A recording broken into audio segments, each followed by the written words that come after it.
Saïd Ali Saïd, photographe et vidéaste professionnel.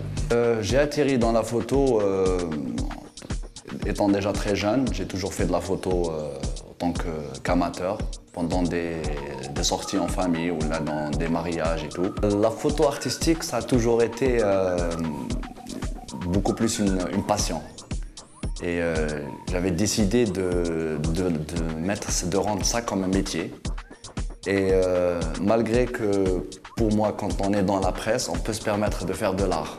Parce que souvent, les plus grandes photos des grands photographes dans le monde, c'était des photos de presse, certes. Des fois, c'est des photos de guerre, des fois, c'est des photos de combat ou d'événements quelconques qui font que c'est beau parce que c'est fait d'une manière très artistique. Il y a une construction de l'image.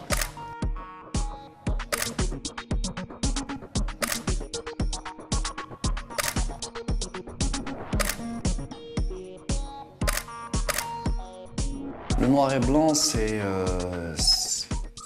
les gens en général apprécient le noir et blanc parce que c'est pas des photos réelles. Personne ne voit en noir et blanc à l'exception de certains qui ont peut-être une maladie ou ça c'est un autre problème. Mais le fait que ce soit pas réel, ça cache peut-être les défauts du naturel.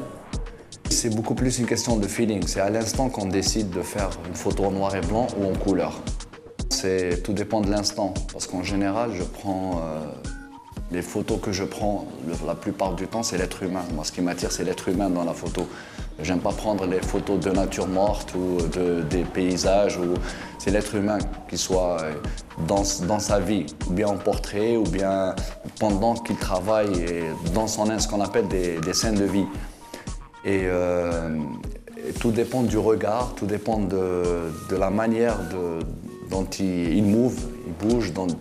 C'est là que je décide de la faire en noir et blanc ou en couleur.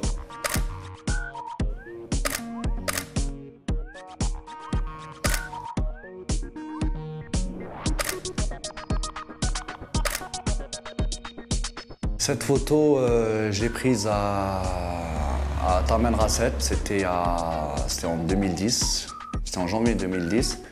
Je suis parti il y avait un festival de l'Argar et c'est en sortant de l'hôtel que j'avais vu un SDF qui est assez connu à Taman Rasset, qui était là. Il a tendance à jouer avec le sable et son mégot de cigarette, c'est un geste redondant qu'il fait tout le temps. Et j'avais pris, par réflexe, j'ai pris mon appareil photo, j'ai shooté, j'ai pris 2 ou 3 photos, j'ai remis l'appareil photo dans le sac et j'ai continué mon chemin. Et j'avais laissé de côté cette photo, j'avais complètement oublié. Après, j'ai participé au salon de Guelma de 2011. Oui, 2011. Celui de 2011, j'avais participé. C'était une amie qui m'avait dit « essaye de mettre cette photo, participe avec ». J'avais participé à plusieurs photos d'ailleurs, mais essaye de mettre cette photo.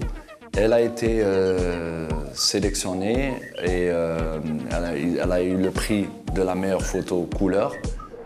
Et ce qui m'a impressionné, ce qui m'a fait plaisir beaucoup plus, c'est le fait que ce soit pas des jurys qui ont voté, mais c'était tous les participants, tous les photographes participants qui ont voté pour cette photo. Donc c'est peut-être une reconnaissance des photographes envers mon travail. C'est pour ça que ça m'a fait plaisir.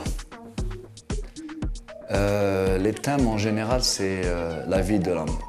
Quand je dis de l'homme avec un grand H, de l'être humain en général. C'est la vie, comment il vit, c'est l'instant présent. C'est arrêter l'instant, un moment T d'une vie. C'est ce qui m'intéresse le plus. Il n'y a pas de thème spécifique, mais c'est juste qu'il y ait un être humain dans la photo, un sourire, une larme, de la colère, de la joie. Ça, c'est ce qui m'attire le plus.